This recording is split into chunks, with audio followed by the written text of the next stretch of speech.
What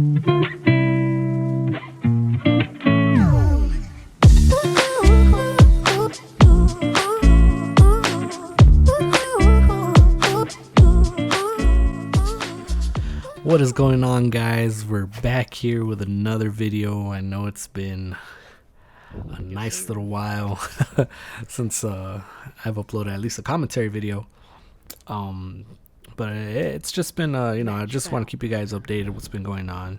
As you know, I think I took 3 months of maternity leave from my job. What?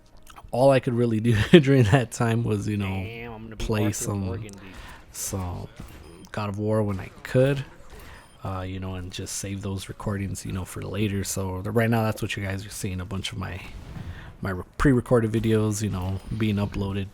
But as far as my commentary, I have not been able to get to that. It's going to be my first one in a while. I'm pretty excited. Overwatch 2, man, what a mess that was. And I would say continues to be, but we'll get into that a little bit later. Just wanted to keep you guys updated. God of War gameplay, I'm trying to upload twice a week, so Mondays and Fridays. Basically Mondays start off your week, something nice, and then Fridays right before into the weekend, maybe use one of the weekend days to watch it if you can. That's kind of my process. So these commentary videos, I'm gonna try to upload them on Wednesdays, so Monday, Wednesday, Friday. But that's as they go. I do have a lot of topics I still want to talk about. Did you back out? That's kind of where I've been at. So right now my little baby, she's 4 weeks. No, 4 weeks. 4 months old. She just got her second set of vaccination shots. That was pretty painful to watch. But she's doing good. She's doing great. Right now, what we've been trying to do, me and my girl have been trying to get on schedule with how we want to split up our time, between work, free time, dates, and family time, and all that stuff. So got a nice little big calendar to try to divide our time everywhere. But yeah, I just want to keep you guys updated as far as what's happening on my games. God of War is done. I platinumed it. Kind of proud of that. I wasn't initially planning on doing that, but before you knew it, I knew I had all these trophies already, and I was so close to platinuming it. I was like, I might as well go for it. I've enjoyed the game so far, all the way through. Oh damn it! Already so switched I might you as for well someone else. For that. My multiplayer, guys, I've only honestly been playing Fortnite.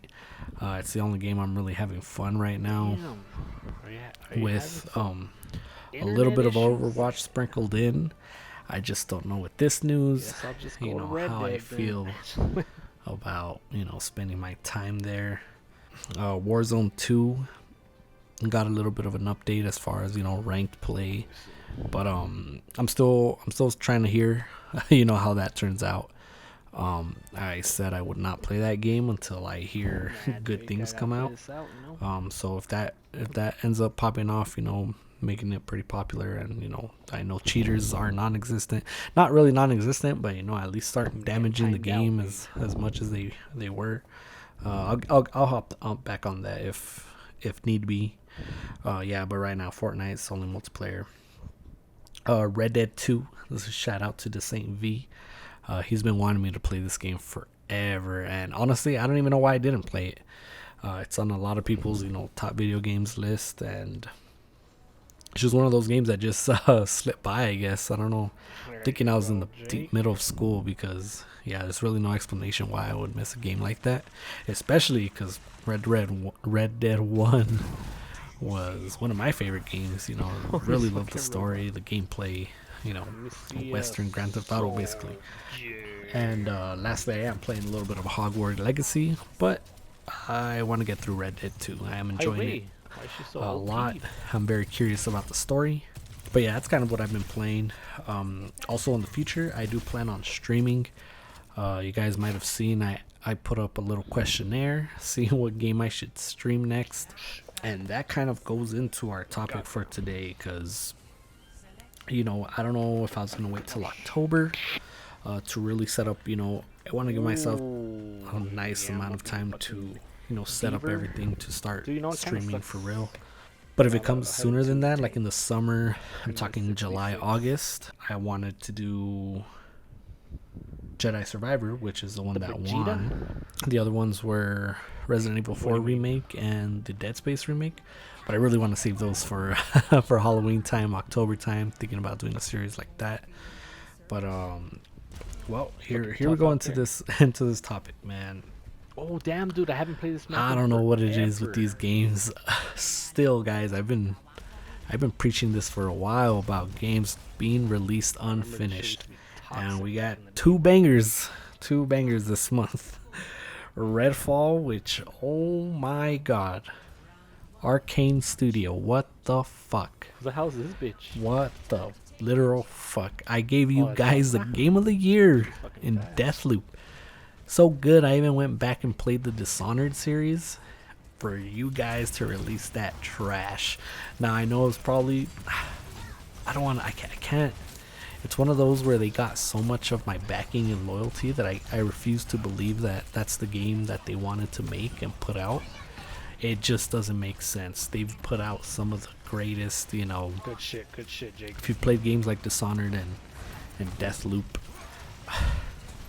it's hard to explain the game. I mean, it's like a first-person shooter, but with a story, a narrative, a world, good shit, world building. God damn, I've never. And Redfall, man, I was seeing Moist Critical play that thing, and I was like, "What in the world?" Those graphics looked horrible.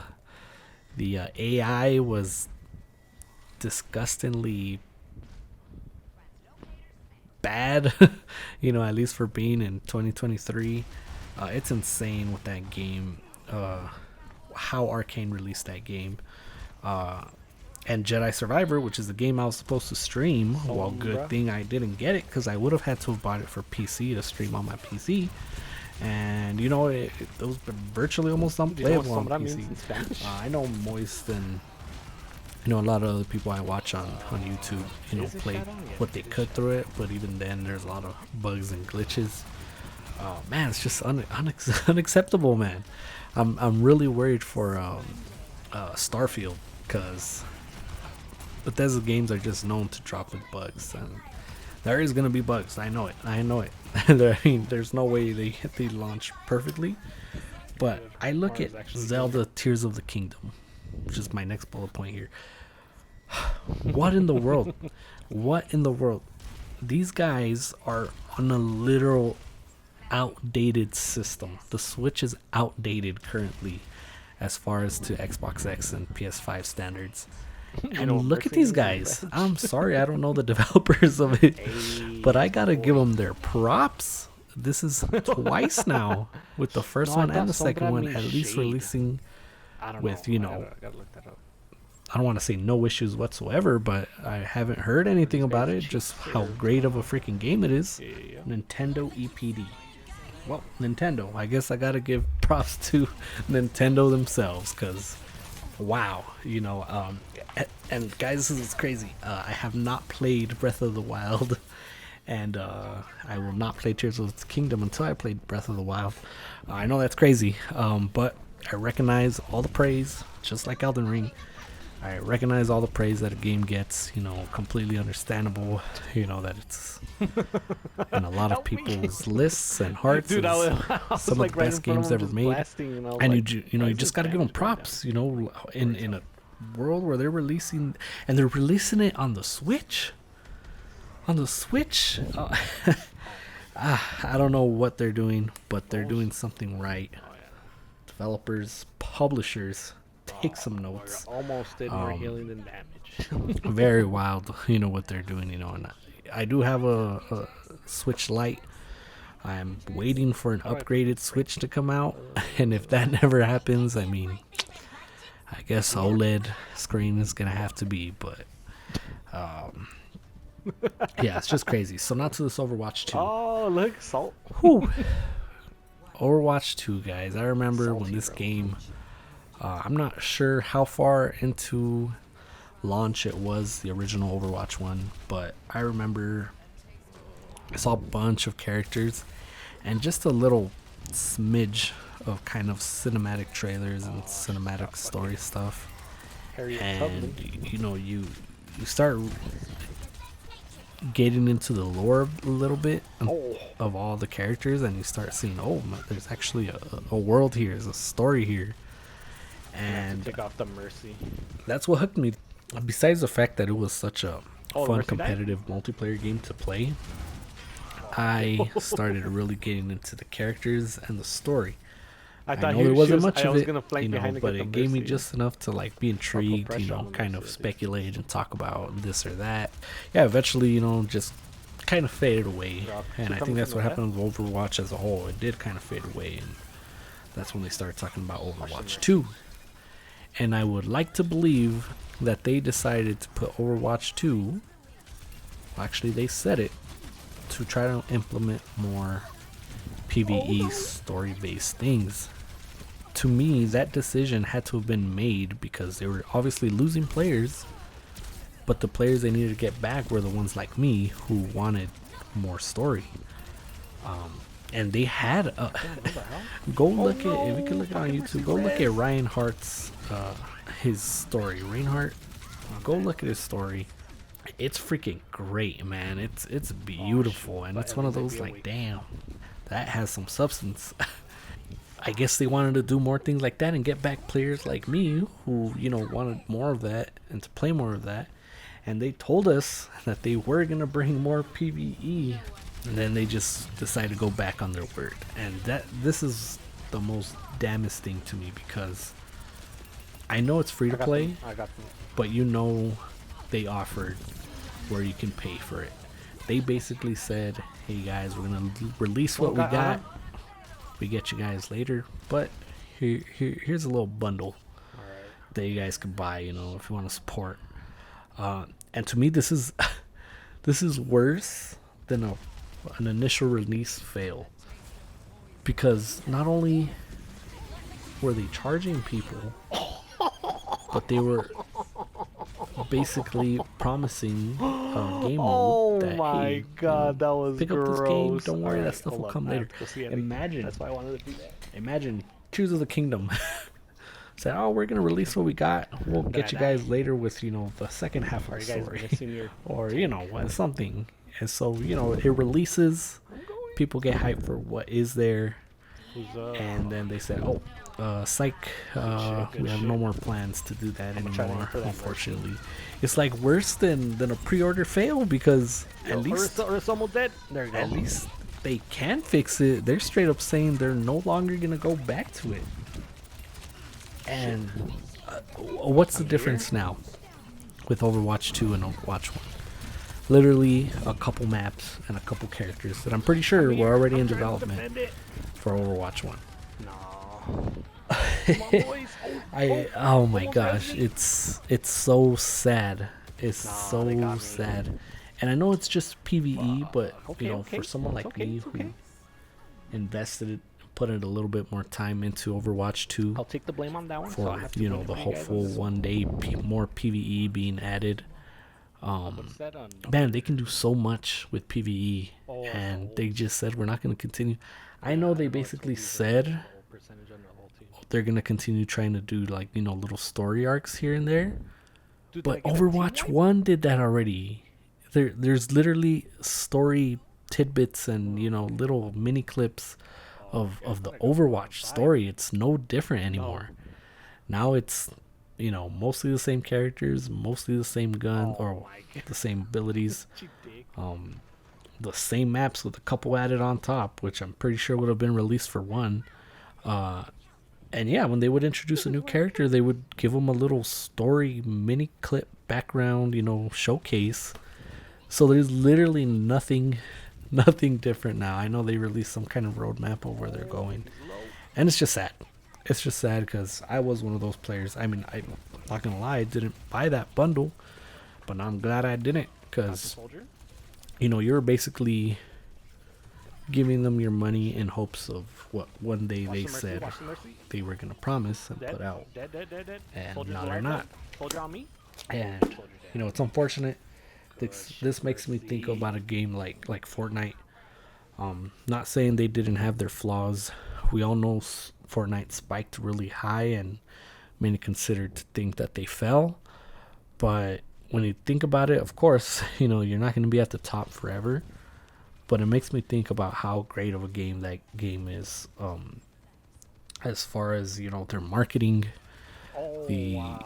where they're putting their money, as far as relatable things. Is even there's content creator packs in Fortnite. There's superheroes. There's movies. There's shows. I mean, there's something for everyone there. Not just that, they do it on a live service game that never stops, and even the maps, they're changing it up. They're keeping it at least somewhat fresh. It makes me think of that it's the blueprint of what a free-to-play game should be. And I'm not saying you gotta go and buy Star Wars and Marvel and all this stuff to make it work. It's just competence.